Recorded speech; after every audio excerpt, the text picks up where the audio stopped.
Hey guys, Dr. Tammy here. I'm so excited that you're here. We're going to have such a cool conversation tonight. And I just want to remind you to share with your friends and let people know.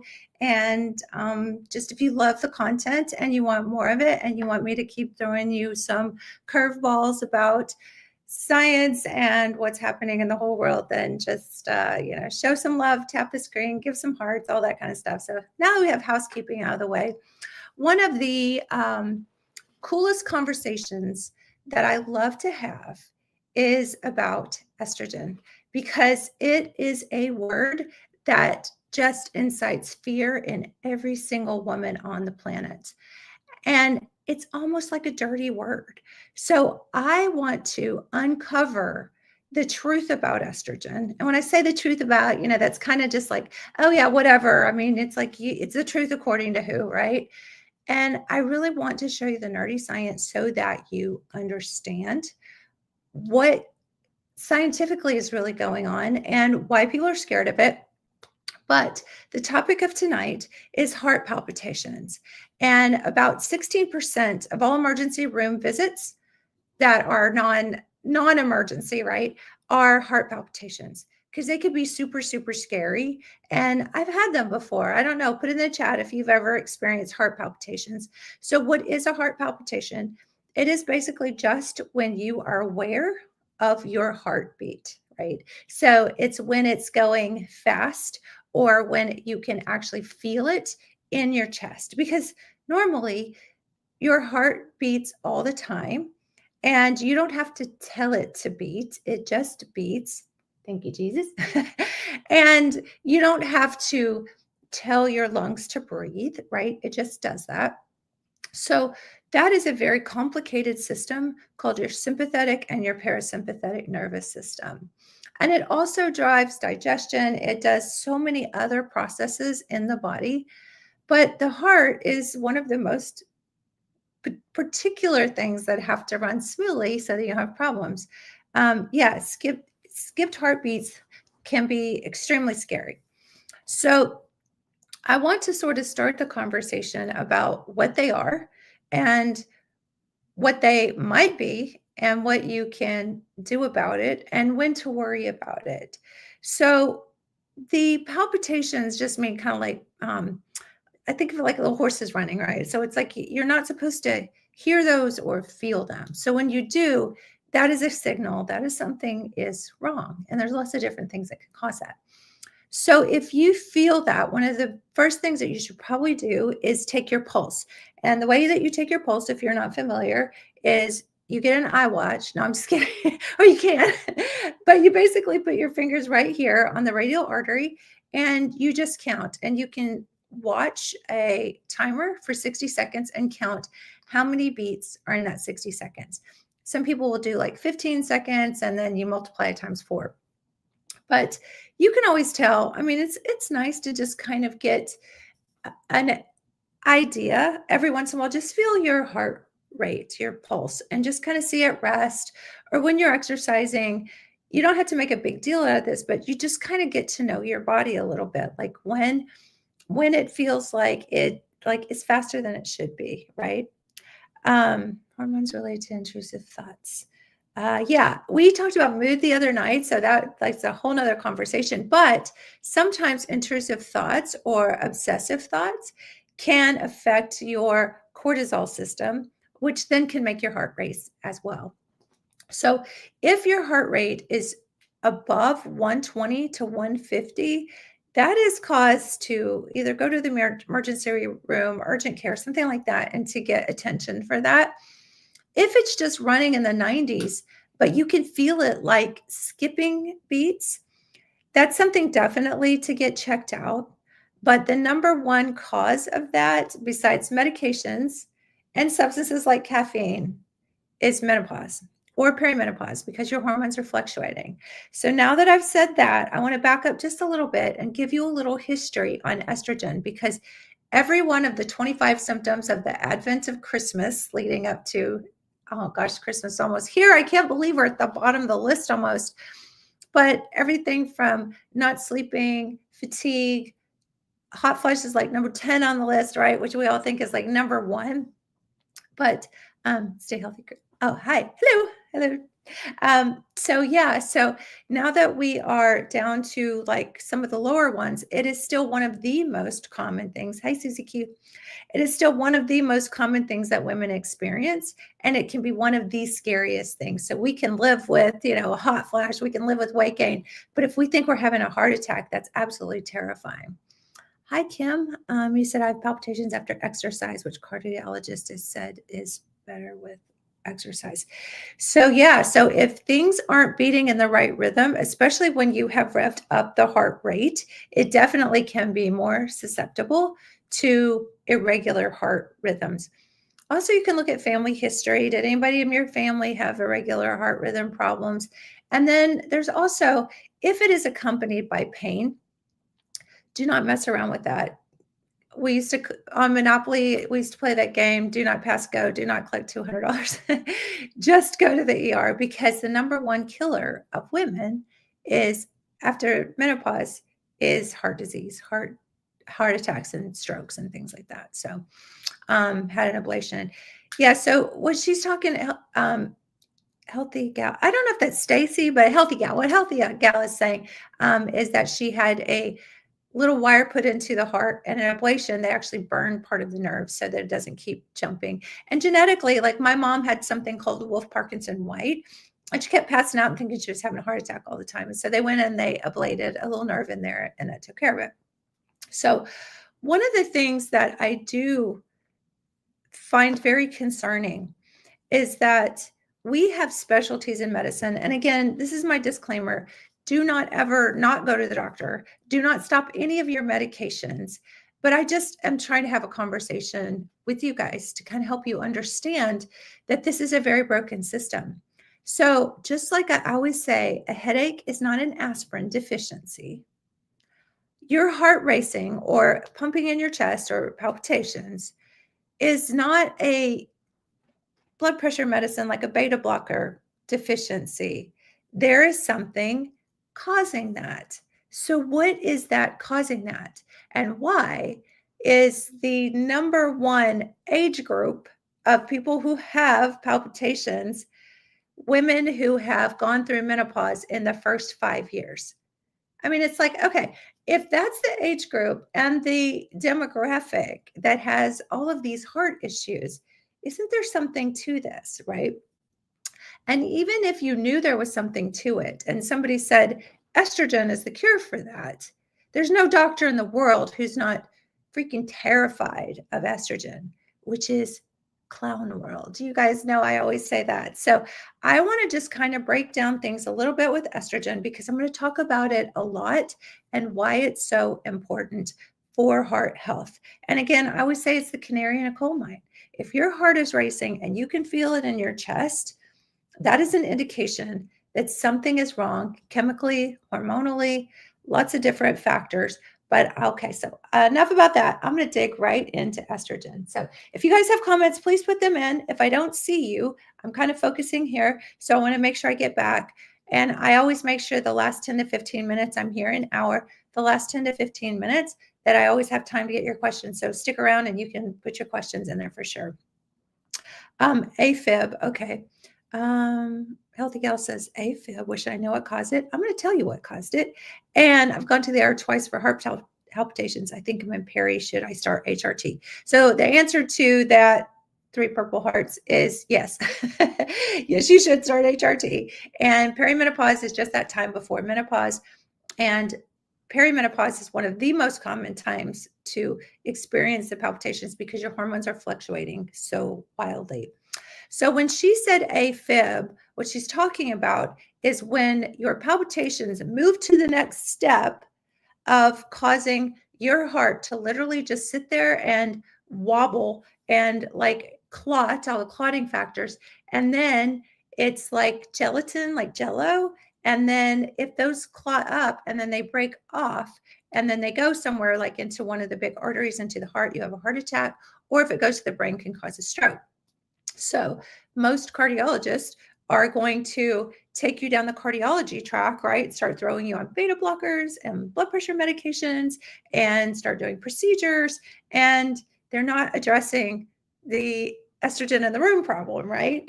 So, yeah. So, and the whole thing about begging your doctor to put you on estrogen, they're stupid. They don't understand. The doctors are not stupid.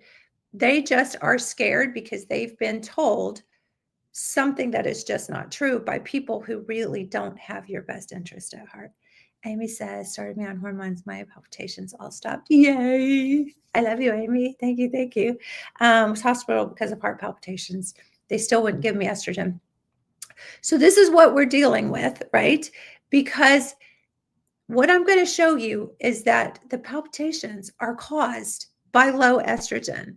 But yet then they're going to sit back and they're going to say, estrogen causes heart attacks. So, okay, I'm going to cut right in here. I don't want to miss your guys' comment, but I'm just going to do a little bit of whiteboarding here. Okay, so this is crazy. I know this is going to blow your mind if you haven't heard me before. I know my tribe is always here. Every night at 7 o'clock we party, knows this already. But cholesterol, get a different color here, is actually a hormone. It is not a fatty globule ready to cause a heart attack. And why am I talking about cholesterol?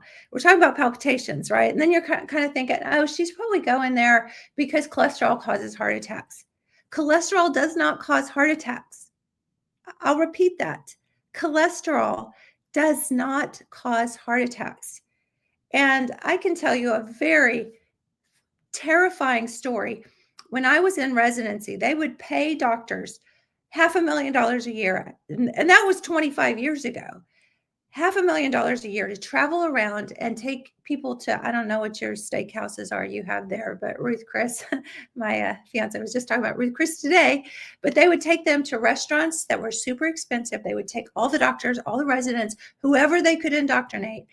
And I remember them saying, if your patient has a heart attack or stroke and you don't have them on a statin or a cholesterol medication, they can sue you for every dollar that you'll ever make. And as a resident who hadn't even made a single dime yet, that was actually terrifying. So I go back the next day and I'm telling my nurses, you need to check the charts and see like who all has high cholesterol, because we've got to call them and get them on something.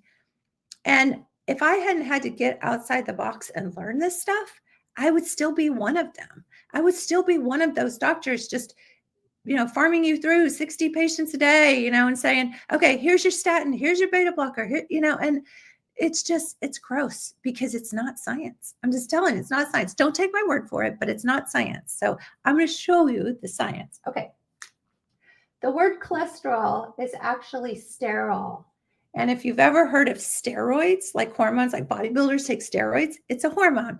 But a steroid hormone is all of your ovarian hormones. So your estrogen, your progesterone, your testosterone, all of the hormones that your ovary makes. So we think of sex, ovary, like making babies and all that stuff. So sex steroid hormone is sterol. That hormone, remember, cholesterol is not what causes heart attacks. There's a lot of things that cause heart attacks. Cholesterol is a hormone. Look it up. Trust me, don't take my word for it. Look it up. Okay, cholesterol then through enzymes turns into a hormone called progesterone. And progesterone is sort of the yin to the yang of all things balance. So estrogen and progesterone help to balance each other out for menstrual cycles, balance each other out for your sympathetic, parasympathetic nervous system. They are the balancers. They are the yin and the yang. Causes arterial calcification. Okay, I'll talk about that too in just a second. It's crazy how drug companies are bought out and all the things. Yes, your brain actually is. There is a lot of fatty substance that the Jello brain floats around in, right? A lot of fat there. And the fatty substances like cholesterol actually do help are what conduct the nerve signals in the brain too. So cholesterol is very important for the brain. So anyway, to this day, doctors still operate under that. We have to shut down everybody's cholesterol, right? So if cholesterol makes progesterone, then progesterone also converts into estrogen. And there are 3 main types of estrogen. And I know I don't go through this a whole lot with you guys because I'm always talking about the estrogens, but I've never really broke it down like this. So this is really important for you to understand. And I always tell my patients there won't be a quiz on this. but there could be. No. But as I talk, and I'm here every night and I'm just kind of drilling this in, I hope that I'm planting the seed that there's more to this than what you're being told. My gyno just put me on a small dose of testosterone because my numbers were at 2. That is pretty low. So I'd have to know why you're petrified, because testosterone is like kind of a whole different ballgame. But okay, so cholesterol turns into progesterone, and that turns into your estrogens. And there are 3 main types of estrogen. There's E1, E2, and E3. Now, there's a test you can do called a dried urine test for hormones, and it's the Dutch test. They tried to give me cholesterol medicine and I wouldn't have it. Good for you. That's awesome. And somebody asked me about insurance. Unfortunately, insurance just wants to stick you on statins and meds and just, not get to the underlying cause. So anyway, I'm going to talk about that in just a little bit, because we actually do have a program that is outside our insurance model, because sometimes you just have to take it into your own hands. It's crazy because some people pay $1,000 a month and they get nothing, so sometimes you do have to invest in yourself just a little bit if you're going to try to find an expert in hormones. So anyway, we'll talk about that here in just a little bit, and how you can get them checked, and we can help you manage that too. So just a little bit more nerdy science here. Okay, so these 3 different kinds of estrogen, E1, E2, and E3, have very different functions. Okay, so estrone is what we call a proliferative, I can't even say that, estrogen. Okay, so that means that it can induce growth. So if you need new brain cells, or you need new liver cells, or you need new artery cells, that is a great estrogen to have. If you need new breast cells, let's say you're a 9-year-old girl, you want to grow breast tissue, that's completely normal. Estrone is great. So I always say God does not make a bad hormone. So estrone is not bad, but it is bad in the wrong place. Just like too much water can be dangerous, right? Too much of anything can be dangerous. Or what's that joke they make about a weed is just a flower out of place in a garden? So it doesn't have its place sometimes, and it can actually be detrimental if it's too high or too low, right? Okay, so this is called estrone.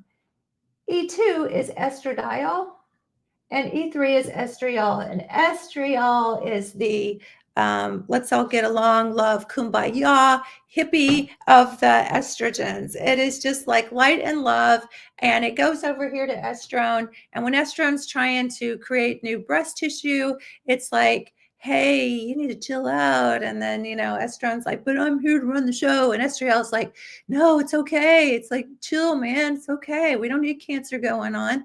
And so estriol is just the super, super happy protective estrogen. Estradiol is the powerhouse estrogen. It is the one that builds your bone. It is the one that protects your heart. It is the one that protects your brain. It is the one that keeps your skin looking young. It's the one that keeps your muscles toned, and your muscles are what we talked about last night, in your sphincter to your esophagus and your sphincter to your, rectal area. I mean, your muscle tones everywhere. So that estrogen is the keep you young, fountain of youth estrogen. And estrone is just the moody one that's like, I'm gonna do what I'm gonna do, and I'm gonna be the boss. And the estrone, just chill out, estrone. Okay.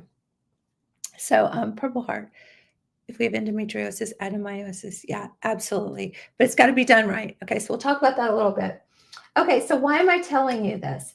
So when it comes to heart, there are receptors on the heart, which we talked a little bit about, like ablation, right? So you can go through the arteries or the artery, and you can go up into the heart, and you put a little lead in there, and you can ablate, and you can fry things. And so the receptors on the heart that estrone responds to are alpha receptors, okay? The receptors in the heart that respond to estradiol are beta receptors. This is extremely important, and I want you to hear this, because there are different kinds of estrogen. So when somebody says, I'm scared of hormones, first of all, you have to tell me what hormone you're scared of. Are you scared of thyroid? Are you scared of insulin? Are you scared of peptides? What hormone? And then if you're going to say, I'm scared of estrogen, then you have to say, what estrogen? Okay. So you might have every right to be scared of E1, but there are things you can do to minimize E1, like take more E3, right? And you asked if E3 is high. E3 high, get it as high as you can because it is the kumbaya estrogen. So yes, absolutely. And the problem with the study that was done in 2002, that was a complete lie on almost every level. That study was actually done to prove that estradiol decreases heart attacks. And you know what? It showed that it did, but nobody's talking about that. All they're talking about is the false information that it causes breast cancer. And that's absolutely not true. So what they were doing was they were giving synthetic equine, meaning horse, Premarin, estrone. That's what they were giving them. They were giving them a synthetic version of the most potentially dangerous estrogen. That's nuts, right? Okay. So E2 is the neutral one that has all the protective effects on the beta receptors in the heart. And you've probably heard of beta blockers. That's a medication the doctors will just throw on you if you keep complaining about your heart palpitations long enough. They'll be like, okay, lady, here's your beta blocker. Take your prescription, go to Walgreens, get it filled, leave me alone. And never once are they stopping to understand the science to go, this lady just needs some hormones. She ain't crazy. She don't need a sleeping pill. She don't need your depression pill. She doesn't need your beta blockers. She needs some hormones. Okay. So E3 again is very protective. Now here's the deal. As enzyme metabolism and conversion and all this stuff happens, E2 can convert into E3. What does that mean? It can become E3. So if you give a woman E2, just know that it can become E3. If you give a woman E2, it can also become E1. So although E2 is very protective and very powerful, it can also be very fickle. And you do have to watch that. And that is where the risk comes in, that you want someone who knows what they're doing to handle your hormones, and why they don't have a whole semester in med school, because almost half our population are women, and 100% of women will go through ovarian failure, which, you know, my rant is always menopause is just a year without periods. Ovarian failure and hormone depletion syndrome is the thing that happens after you stop having periods. So I think that this should be taught and understood. And it is so, so, so sad to me that doctors don't get this and they're operating out of fear and they're telling you to take cholesterol medicine. Can you imagine if you take a statin and block your cholesterol, what that's going to do downstream? Now, if you're scared of statins, you should be. I mean, if you're scared of anything, you should be scared of statins, because now you have no hormones. I mean, that is just absolutely nuts. And I have girls as young as their early 30s coming into my practice and saying that doctors are checking labs. They don't even talk to the patient to have informed consent with them. They have the nurse call them and say, your cholesterol's high, and you're going to have a heart attack or stroke, so you better fill this and take it. And there are so many side effects from statins. It's just absolutely terrifying. So anyway, and I will say that there are 0 studies in women that show that statins actually improve cardiac or morbidity or mortality. I would challenge anyone to show me that study, because they're not done. Now, they are in men, and they're still questionable by who funded them. But in women, there are 0. So bring them if you got them. Let's have a talk, right? Okay, so here we are, E1, E2, and E3. So one thing that I will say is that I'm very cautious giving a woman who's had breast cancer E2, not cautious. She needs E2 to protect her, but I am mindful that E1 conversion can happen, which is why we should be teaching people how to do this to minimize this. So when you see what's called a bioidentical compound hormone prescription, you'll see that it's written with these different metabolites, E2 and E3. I would never use estrone, because that's just, I mean, she's not a nice estrone when she like after you're 9 years old trying to grow breasts, pretty much it's the one that makes you gain weight. It's the one that causes estrogen dominance. It's the one that causes breast cancer. I mean, and again, it's not bad, but it has to be kept in check, right? So E1 can convert as well. So those go two ways, but E2 only goes to E3. So you can give somebody E3 all day long, and it is never going to convert into these other hormones. So I have women who have had breast cancer, who have active breast cancer, that I will give them E3 just to help with symptom control because, like you just feel bad, but it is so protective because it will actually bind up the receptors on E1 and make E1 almost inactive, which is nuts. Why we're not doing that? Why are we not putting breast cancer patients on E3, like blasting them with E3? I mean, it's clown world. It's just clown world, right? Because if you look at the money that, the cancer industry and all the things, I mean, you just have to follow the money, right? Okay, so that's the main thing that I want to say is that estradiol is the main thing that you can give a woman to protect her heart and that will respond to these beta receptors. And what they said out of that study in 2002, which threw everything off, was they were using this. My fiance always says, don't make such a messy board, but they were just using estrone.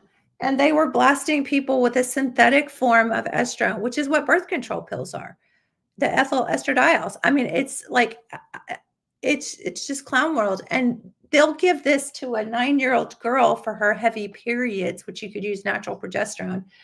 But they're giving this to women, and they're never saying that. Oh, this is the first time ever. Yeah, and they're never telling these 9-year-old girls it's going to could cause cancer, right? They're not talking about the differences in the different types of estrogen. So yeah, when I came off the pill, I had these problems. So one of the problems with the birth control pill being high dose estrogen is that it almost puts you into a menopause state so that you can't get pregnant. It's really super high dose. And when you take a chemical outside the body and put it inside the body, if the body makes a chemical like that, the body will go, oh, I don't need to make that chemical because I have plenty. And so like the thyroid, if you give someone too much thyroid, their thyroid will shut down. In males, if you give them too much testosterone, their testicles will shrink. They'll just stop making testosterone. So if you are on synthetic high dose estrone, one of the things that can happen is you can shut down your ovaries. You'll go into menopause. No, you can't get pregnant. But when you stop it, your body then goes into shock and it doesn't know what to do. And usually what I've seen, Marina. Yeah, Mirena is synthetic progesterone. That's an IUD. That's what she's talking about. But usually if you're just on the birth control pill, like for a couple of years, that's not a big deal. You can stop it and then get pregnant right away. But women who have been on oral synthetic at high dose estrone for a while have pretty much like almost shut down their ovarian function. And you can get it back if you're still, yeah, absolutely it can. So it gets a little bit complicated when you start getting into estrone. But one of the things is also the route of delivery with these hormones. Okay. So if you need to be on birth control because of family planning, I would say if you are going to take synthetic estrone, use a topical route. So a patch or the estrogen ring or something like that. So, but I would avoid estrone at all costs. And, so what do you do with a young girl? I usually recommend the copper IUDs and not the synthetic progesterone IUDs, but they'll try to push that on you. There are some women who will come into my practice that say, I have the Mirena, the synthetic progesterone IUD, and I've had it, for 5 years, and I haven't had a period in 5 years. And we'll have informed consent. And I'll say, you probably will start having a period as soon as you remove that. And you're close to menopause, but you might not be in it. So you're looking at a couple of years of periods probably. Yeah, it's all just everybody's different. Laura said copper IUDs can cause heavier bleeding. And everybody's a little different. But I would say anything that can cause irritation that's going to keep you from getting pregnant can absolutely do that. So, okay, so I want to get into heart just a little bit more because I promised you guys that's what we were talking about tonight. But I just want you to understand that someone who knows how to do hormones the way they're supposed to be done can do something called compounding. And compounding means that you check their levels and that, what is wrong with estradiol? Hi, April. Favorite form of hormones for HRT. Okay, so nothing's wrong with estradiol. And estradiol is the neutral one, and it is actually the one that helps with the heart receptors and the beta receptors and keeps the palpitations down. Estrone, nothing's wrong with estrone. It's just that estrone doesn't play nice, and it likes to just grow things, and it just likes to grow breasts, and it likes to, grow extra tissue where it's not supposed to be. And it's just really controlling. You know that girl, right? That's just really controlling. Kind of like me. But so estrone is not bad. But if you take a synthetic form of a estrogen that is the life of the party and it's always causing trouble and shutting the club down, and you're like, she's cool in the daytime, I guess, sometimes, but she can be problematic and stir up some fights and stuff, right? If you're going to give somebody high dose synthetic estrone through an oral route where it has to get processed through the liver, where it therefore makes more metabolites of estrone, it's like estrone has babies, that is a problem. So absolutely, when you do compounded hormones, that is the beauty of being able to use estradiol and estriol in a balanced level. And that's why doctors don't check estrogen levels, because they don't know the difference in what they're doing with it, and they're just all scared of it. And so that's why we do. So I have to get my little plug. This is our test kit. And during the month of December through Christmas, we have a special. So this is a lab test kit, and it comes straight to your house, and it's a saliva kit. You just send it right into the lab, and then we get on the phone and tell you what your levels actually are, and then talk to you about how you want to regulate these different estrogens.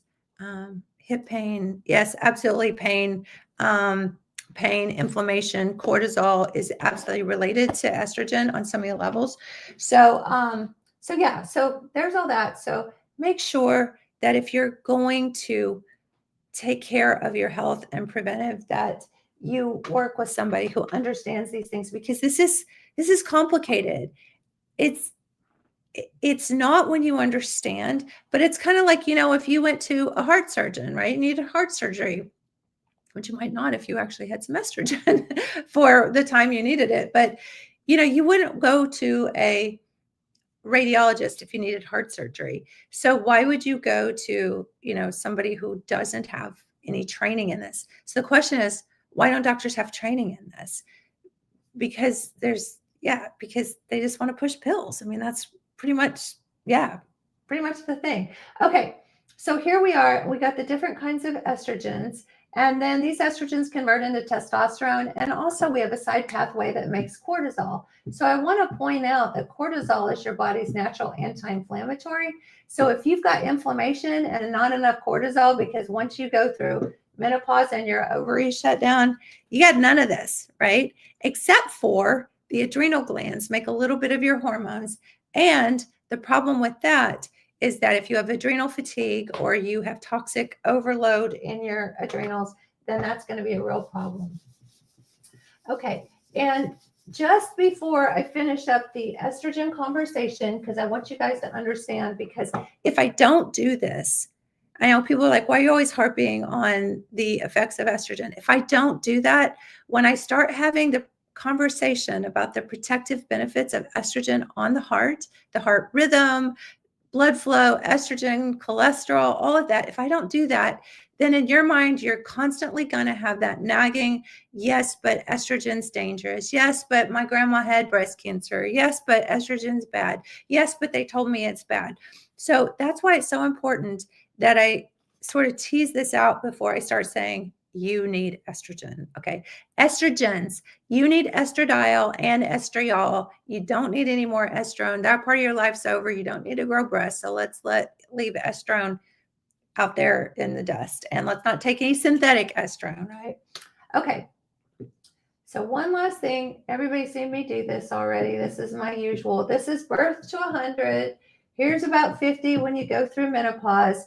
This is hormones on this axis, H for estrogen, progesterone, testosterone, any of those. We start having hormones secreted from our ovaries, estrogen, progesterone, babies, perimenopause, and then the ovaries literally dry up and they're done and we're flatlined.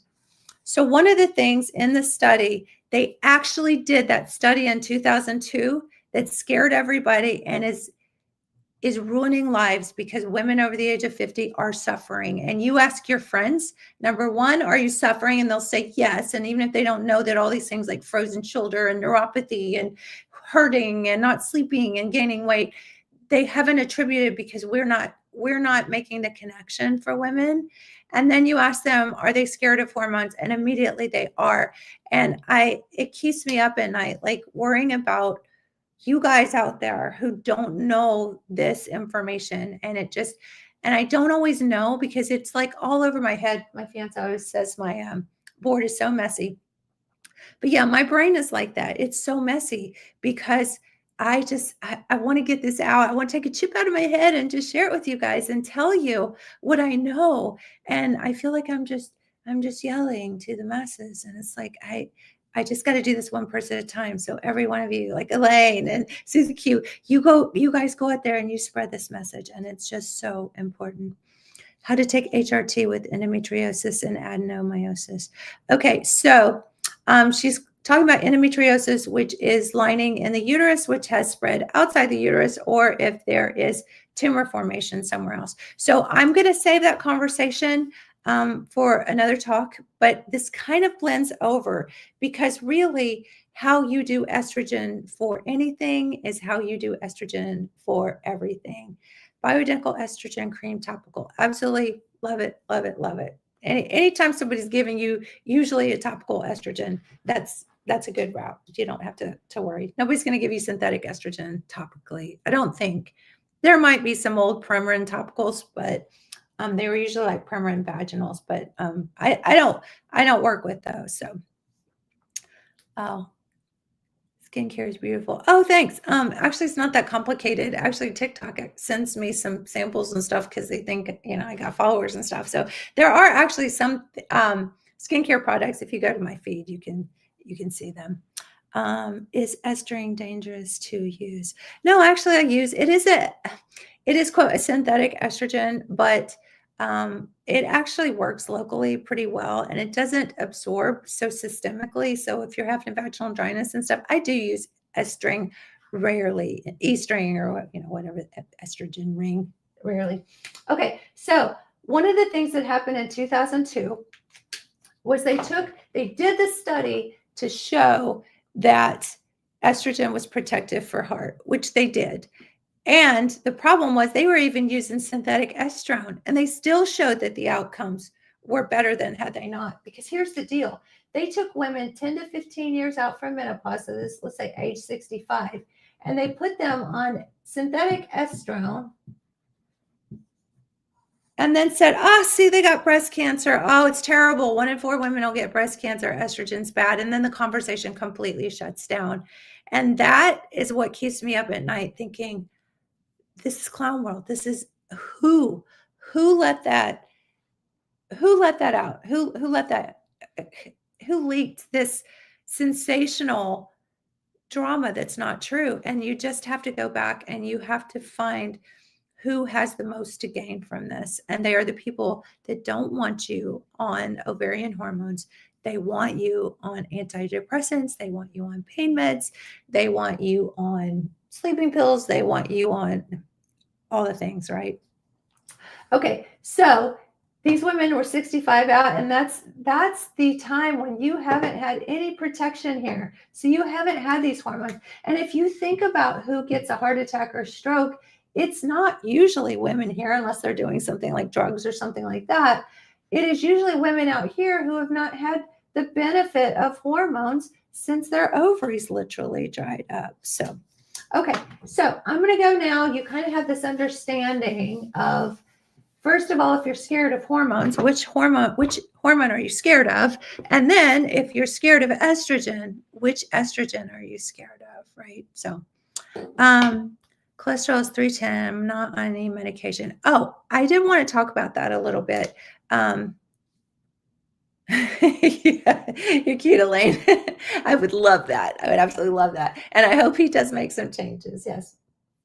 So somebody asked me about the artery. I know we're talking about heart palpitations. There's so much to unpack here. So I do want to make sure I get to that. But I do want to tell you that I know I just opened up a can of worms with the heart attacks and strokes and what actually causes the vessel lining and blood pressure changes and cholesterol. So a high cholesterol is a hormone imbalance. If you fix the hormone imbalance, the cholesterol will balance out, because what your body is doing is it's trying to upregulate. The liver makes most of your cholesterol. It's not dietary. The liver is making more cholesterol to make hormones for you. So even after you've gone a year without periods, which is what menopause is, and now you're an ovarian failure, the liver still makes cholesterol, and then cholesterol can turn into estrogen, progesterone, testosterone. So you're not completely out of luck, but you are completely out of ovaries. So there are these backup plans with your adrenals and your liver. So liver health is very important if you want to have any kind of hormones if you're not taking something. Okay, so when you have a lipid panel, what they do is they do a total cholesterol, they do a LDL, they do an HDL, they do a triglycerides, we abbreviate that TG, and then they do a coronary risk ratio.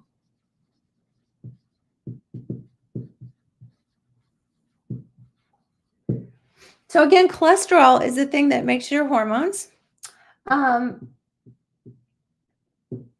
And your total is everything altogether. LDL is what they call the lousy, but that's not even true, because if you're going to relate that to something lousy, LDL is actually what makes your estrogen. So you can't say that, right? Okay, HDL is, however, happy, for H for happy.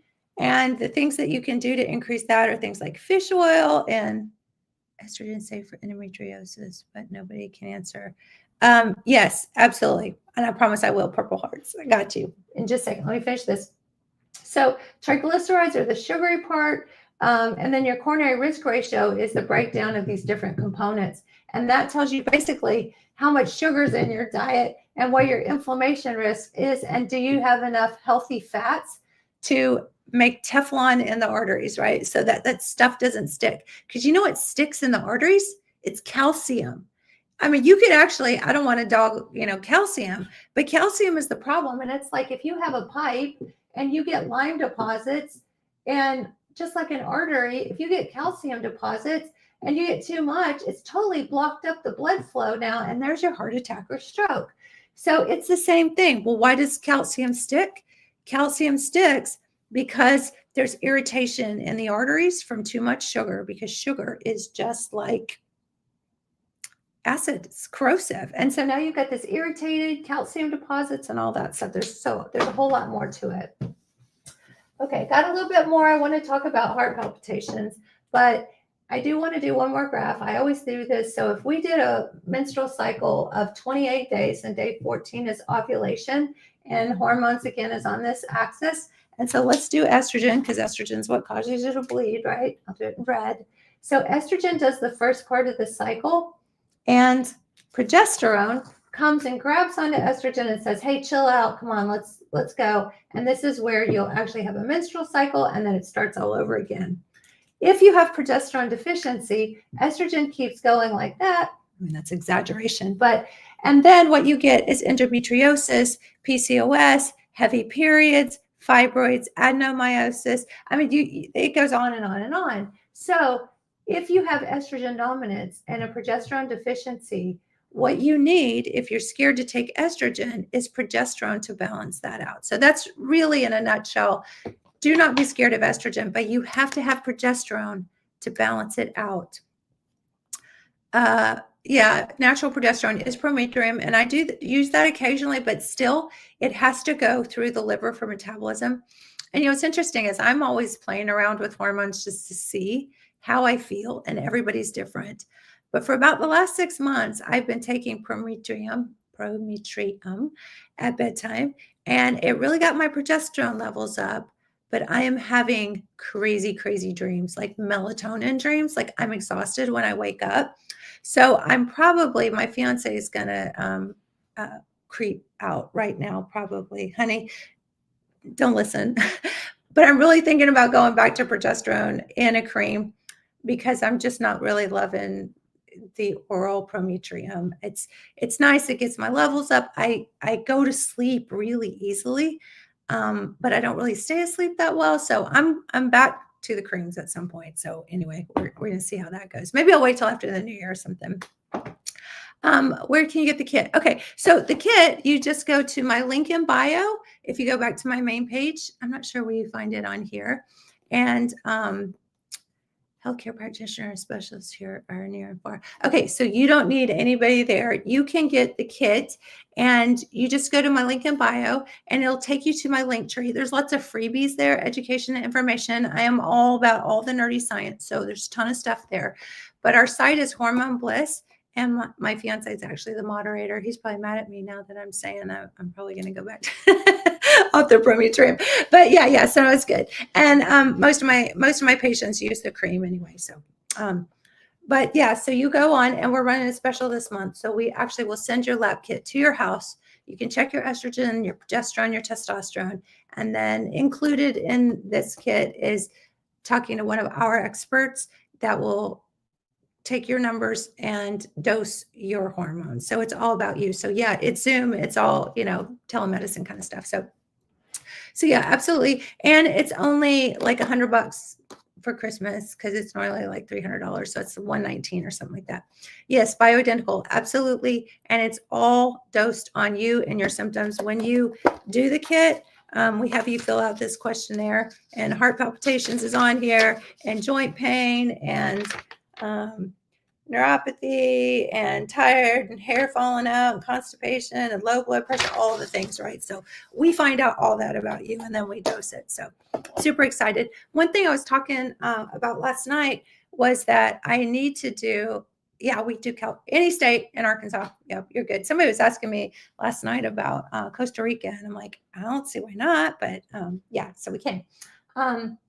So hopefully I got that. And so that's my passion. And so this is crazy. I do have to do this now that we're talking about this. So if we drew a timeline, and this was 2001, and then this is 2002, and then this is 2003, and then we're out here to 2024, almost 2025. The study that lied to everybody, literally lied to everybody. And I say that with all good conscience. This study was done in 2002. In 2001, almost 60% or more of women were on some form of estrogen, on HRT. And in 2003, it went down to 30%, half. What did this study do? That study is what's messing with all you guys. That's what scared you, and that's what's keeping you sick and miserable and tired and gaining weight and hurting and your heart racing, all the things. So that's the study, and go dissect that study, and it will absolutely freak you out about like what they said and what they took to the media, and who has the most to gain, right? With the sleeping pills and the depression pills and the pain pills and all the things, right? But here's the really sad thing. If you go out to 2024, 2025, we went from 60% to 30%. Like literally women threw their hormones away in the trash overnight when the news was saying 1 out of 4 women are going to get breast cancer. Yeah, I would have thrown my hormones in the trash too if that was true. I'd be like, well, without my hormones, I'm a hot mess. So I'd probably take my chances. But I understand why people didn't want to. But in 2024, we went from 60% to 30% to 5%. That's ridiculous. It's absolutely ridiculous. And that's my mission, is to change that. So I always say, before I leave this earth, I want 50%. I want back up here in these numbers, reasonable numbers, and women feeling safe and okay with it. Okay, so I know I've ranted about estrogen a lot, but I want to just go through a few things, and I won't see your question just for a few minutes, because I'm gonna talk, because I want to get through this. Gut health is very, very, very important. So if you have a messed up gut, you have malabsorption, you're not going to absorb your magnesium and your potassium. And those are the things that actually make your heart beat in rhythm. And you need those electrolytes and those minerals. So also, if you have the wrong bacteria in your gut, like the probiotics are thrown off, you can produce toxins that can stimulate the parasympathetic, sympathetic vagus nerve, and lactic acid can be produced in the gut, which can then irritate the vagus nerve. And that vagus nerve is what's causing that heart to beat in rhythm, right? And so very important that you have gut health. Plus, inflammation in the gut is a real issue too. So inflammation, cortisol, throwing your estrogen balance out, all the things. Okay, one of the things that we do in our practice for functional medicine is something called food sensitivity testing. And we used to call it, like, the food sensitivity test is like, I don't know, it's kind of pricey for us to do it and come up with a meal plan and everything. But we used to call it the poor man's food sensitivity test. And basically, if you eat something that's triggering inflammation in your gut, within about 20 minutes, your heart will race. And that's how you know that that food is causing a sensitivity. Now, we have chemicals in our food supply that aren't allowed in other countries, and those things can trigger palpitations as well. And then things like MSG, that can trigger, or too much salt, or too much of anything really, but things to look for. Caffeine, definitely. Caffeine is a stimulant, and it triggers the adrenal glands, and that is part of your sympathetic parasympathetic system. Blood sugar, if you've ever had low blood sugar and you feel like your heart's racing, that's your body telling you that you probably need more sugar, because low blood sugar can be dangerous. Let's see, what else did I want to talk about? There's so much. Oh my gosh. So we talked about estrogen and progesterone balancing each other out. Oh yeah, coffee for sure, for caffeine. I had a little thing here that was how much, oh, here it is, how much caffeine is in stuff you might not even really realize. So a soft drink, a 12-ounce soft drink, is about 30 to 40 milligrams of caffeine usually, unless it's caffeine free. But a couple 8-ounce coffee is usually about 100 milligrams of caffeine, and more than about 200 milligrams. So more than 2 cups of coffee, most people know that that's going to cause your heart to race. Now, heart racing and irregular heartbeat is what we usually cause what we call palpitations, because it's bump, bump, bump, bump. But really, palpitations are anytime you feel your heartbeat, because you should not ever feel your heartbeat. It should just be happening like, oh, do I have a heartbeat? So when you feel it, that's the problem, right? So more than about 200 milligrams of caffeine can be an issue. So green tea, and I always drink my tea at night, but this is caffeine free. This is stress tea with ashwagandha and some other stuff in it. But green tea, like you drink in the morning, or black tea, can have about 50 milligrams of caffeine in a cup. Espresso shots, about 70 milligrams of caffeine. So 2 espresso shots could cause some heart palpitations. And then the energy drinks, the Monsters, all those things, those are massive amounts of caffeine, like 300 milligrams of caffeine. So yeah, your heart's going to race with that stuff as well. So, okay, so low potassium, if you get dehydrated, a lot of times, if you're like out in the heat and you get heat stroke, you can have, where your heart's racing. Need to buy the kit. Is it in your shop? I'm not seeing it. Thank you. Yeah, so just go to hormonebliss.com. But if you go to my link in bio, there are 2 things on there. So there's all the freebies, and then the other side is shop. But if you go to hormonebliss.com, you can see all the information so you know exactly what you're getting in the kit. And so I like for people to actually go through the whole funnel so they can see all the good things. So, oh, I just saw a bunch of Shopify. That's our e-commerce. Bunch of sales just came through. So I love you guys. You're awesome. I'm so excited because when we get you feeling better, you are going to be our testimonials. Just like someone earlier in the feed said, that she's not having heart palpitations anymore. So that was very timely that one of our folks commented in there. So, okay. So what else do I want to talk about? Medications. Oh my gosh. I could go. Thyroid is fascinating because one of the main medications that they treat AFib with, atrial fibrillation, which is sort of the endpoint of palpitations, go on forever. Oh, I'm glad, Starfish. That's awesome. Yeah, this is crazy. It's all crazy. Every night's just crazy clown world. I feel like I need to be in a rubber room or something because I'm like, y'all, you got to hear this. It's crazy. It's like my word for everything crazy, clown world. But yeah, so what's interesting, metoprolol, yeah, that's a beta blocker. I talked about the different estrogen receptors. So estrone has the alpha receptors, estradiol has the beta receptors. So absolutely. Inderal is a beta blocker. So this is crazy. And we did a talk on thyroid the other night, but thyroid is one of the number one causes of atrial fibrillation. And because estrogen and thyroid hang out with each other and compete with each other through the liver for their conversion into their active forms, almost all women who I treat have thyroid disorder after they've gone through menopause and they're in ovarian failure. So when I found this out, this was like, are you kidding me? There's a medication they use to treat AFib. Now, usually they use the beta blockers because it will slow that top part of the heart that causes your heart to beat. It's called a node. There is a medication that they use for AFib called amiodarone. And amiodarone is a high dose iodine.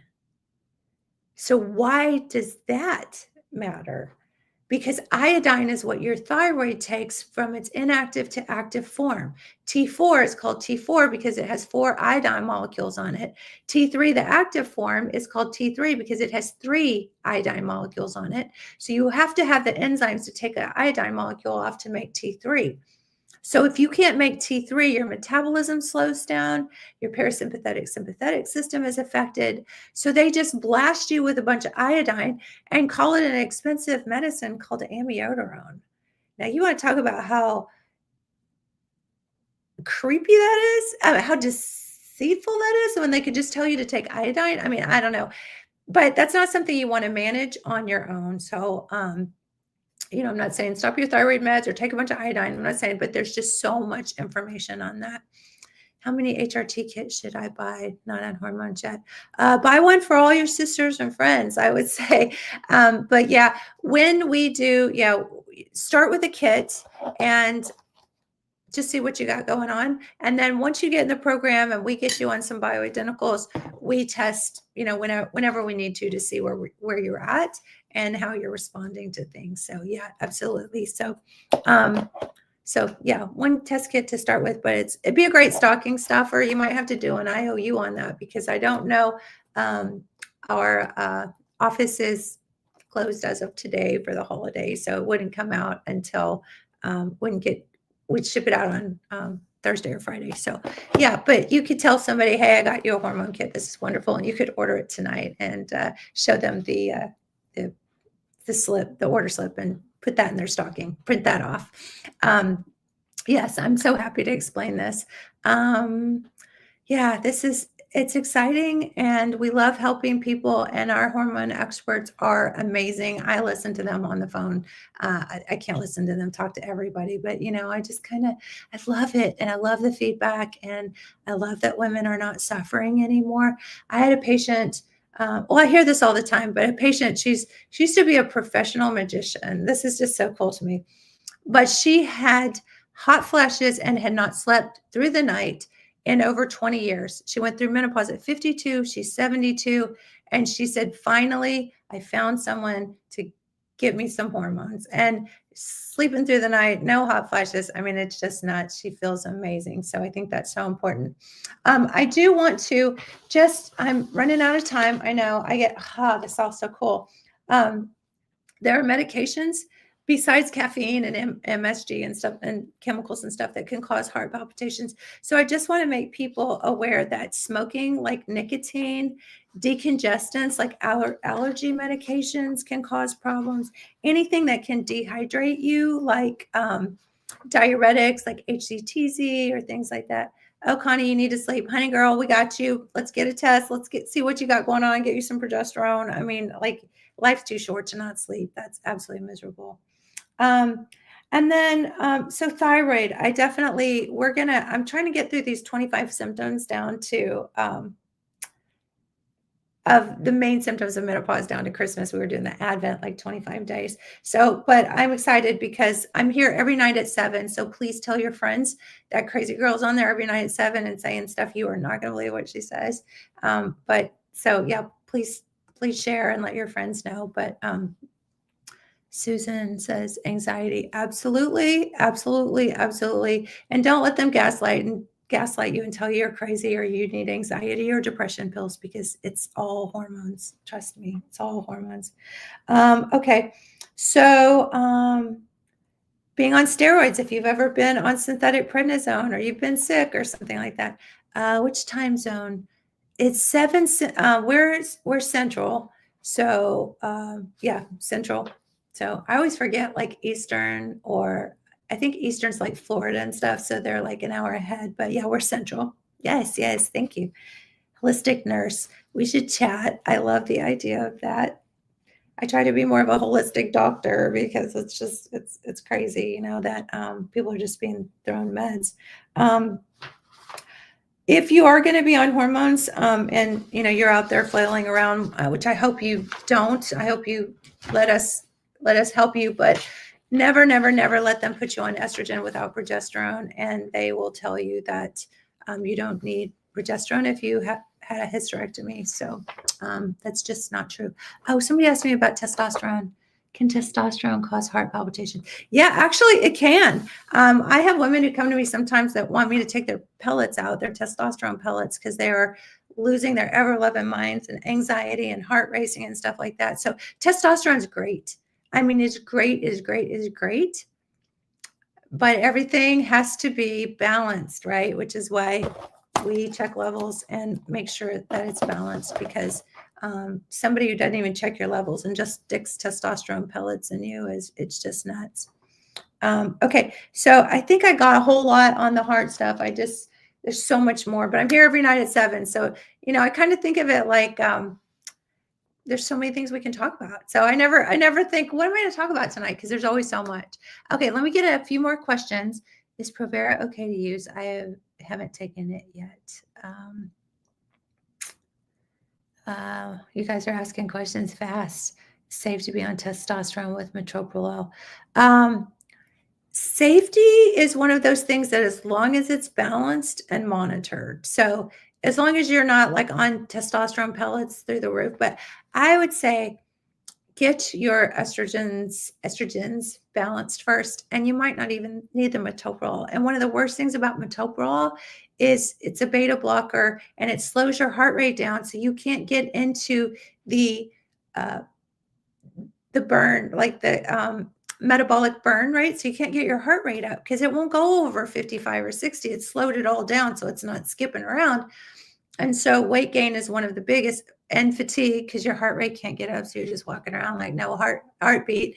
And so, oh, good. I'm glad winning you off of it, because it's bad. Do you have to take progesterone if you use estrogen? Yes. Always use progesterone with estrogen. They are the yin to the yang of each other. Always, always, always together. I'm on testosterone pellet. I have 2 more months to go. Should I check my levels after that? Yes. Yes, yes, and yes. Always check your levels. I'm a level checking girl. I'm like, how do you know? I love the term test, don't guess, which is why I'm like, order your kit. Test, don't guess. I mean, it costs $100, 119, some change, whatever. But to test, so why wouldn't you? Always test. I'm on 25 milligrams of the beta blocker. Yeah, you should be able to wean pretty quickly with that. Because like it goes up to 100 to 200 milligrams. So 25 milligrams of beta blocker isn't all that much. I'm on 1 milligram cream daily of test daily. Is that even doing anything at such a low dose? Probably not. We use about 10 to 15 milligrams of testosterone a day. And when you look at levels, I know I'm kind of running over. You guys are having, as long as you guys are having fun, I'll stay though. I don't have to go real quick. They'll start yelling at me here in about 5 minutes probably because I put the time on. I should just put 2 hours on the live talks. Then we can chat, girls, as long as you want to. Okay. 1 milligram cream daily, test daily, 70 doing something. Okay, so here's where I was going to go with that. Is that usually a woman's estradiol. Now this is an ovarian failure after you've gone a year without periods, when your ovaries aren't functioning anymore. So an estradiol level is usually, now when you check your levels with a regular doctor, they're going to say your estrogen's minus, like they do the little negative. Remember when you were in math class, it was the less than sign, less than 5, and they'll tell you that's normal. Because yeah, it's normal if you don't have ovaries, which you don't anymore, right? They dry up. But that's not okay. It's normal if you don't have ovaries, but that's not okay, right? We are located all over the US. Just go to hormonebliss.com. We're all over the US. I actually live in Arkansas. That's my stomping grounds, but okay. So estradiol, we usually shoot for a level of about 50. That's a fair number, which is more than none. And the estriol just kind of depends. I don't always check estriol levels unless you have a history of breast cancer or something like that. We need to know your estrogen metabolites. And then usually we'll do a urine test. What part of Arkansas? Northwest Arkansas, home of Walmart, NWA. And then testosterone, I like to see women in the range of, women range anywhere from 20 to 60, but usually about 50 is a good testosterone level in females. Now, guys, their testosterone levels are anywhere from 200 to 1,000, but in women, 50s are pretty good level, and I see women like just tanked on their testosterone. So it usually, if you're going to use a topical cream, which is where I was going with this, if you're going to use a topical cream, you probably need about 10 to 15 milligrams a day topically to get that kind of number.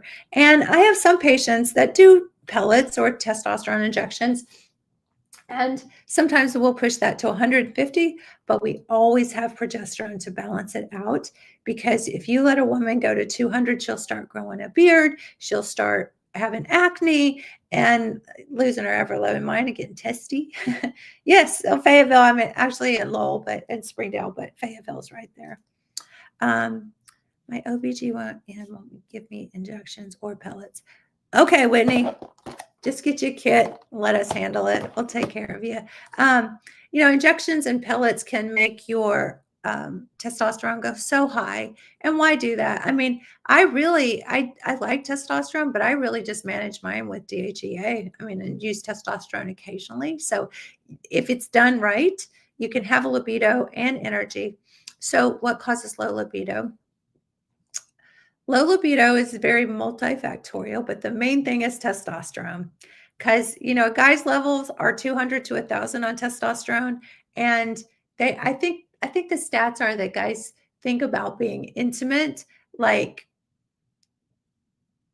I don't know, something like 2 to 4 times an hour. And it's like, so if you have no testosterone after your ovaries dry up, like that's one of the biggest reasons why the divorce rates are so high, because women just like, oh, I could care less. And now I've gained weight and I feel fluffy and frumpy and all the things. And so then they're like, they don't care, right? And a guy's not going to put up with that, and I'm not saying libido is everything, but it's very, very important to relationships. It's a big part of that, especially if you guys got a testosterone level of 1,000 and you aren't even at 10. I mean, that's never going to match up.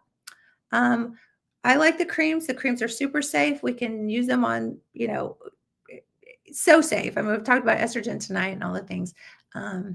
64 and just started pellets. And some people do really well with pellets, but the problem is if it accumulates, because it accumulates in the fat tissue. I have women that'll be doing it for like 6 months and they think it's the greatest thing ever. And they're like on cloud 9. And then all of a sudden your body can't metabolize it and then they crash.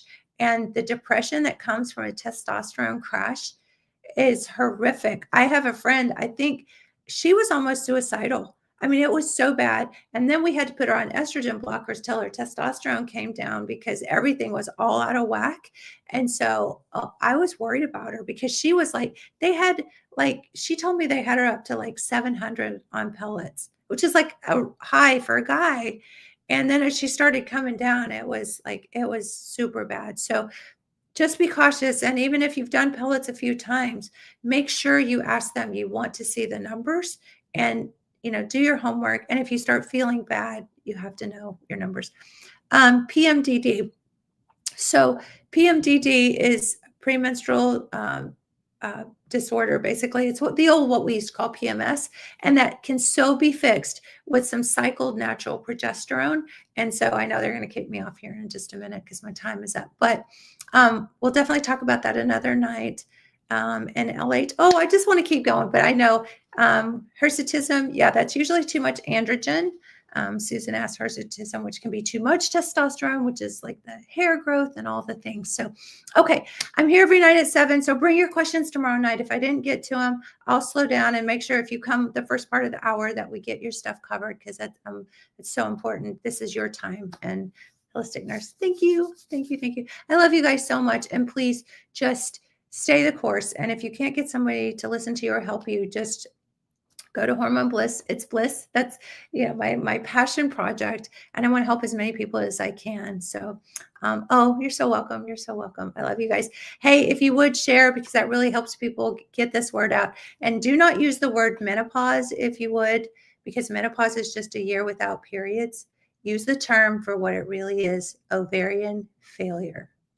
And realize that if you didn't have a thyroid, they would not deny you thyroid hormone. If you don't have ovaries, why should they deny you ovarian hormones? And just do your homework and stay the course and know that there are people out there who know what they're doing and that can help you and that love you. And I am one of those. So, okay, I love you guys. Have a wonderful night. And if you want to DM me or you have questions, you can go to my direct message. I answer all my own comments. I'm not that big that, I can't answer all my questions yet. So get in there and be my buddies in my tribe before I have to hand that off. So, but it's still me when somebody answers, people are like, is that really you? I'm like, yeah, it's really me. So you can also email me. All the links are in the bio and all the freebies and everything. So it's info@Hormone Bliss. So if you want to email the team, they'll get me the messages too. But okay, again, I got to go. I really, really got to go. Really, really got to go this time. Okay.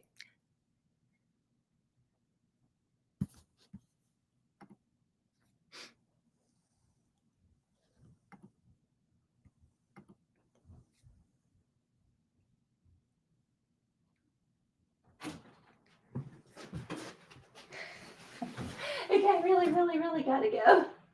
Fuck. We sold like 10 kits. Moderator fucking. We sold like 10 kits, dude. Oh my God. I'll tell you this. You have 500 followers tonight. Watch. Sure. Watch. It was blowing up. Watch. It was totally blowing up. There'll be 500 plus up. Watch. I bet you had 5,000. Oh, they didn't want to stop. I felt bad because No, I look. You got to do what you got to do. If you got to do it, baby. I mean, you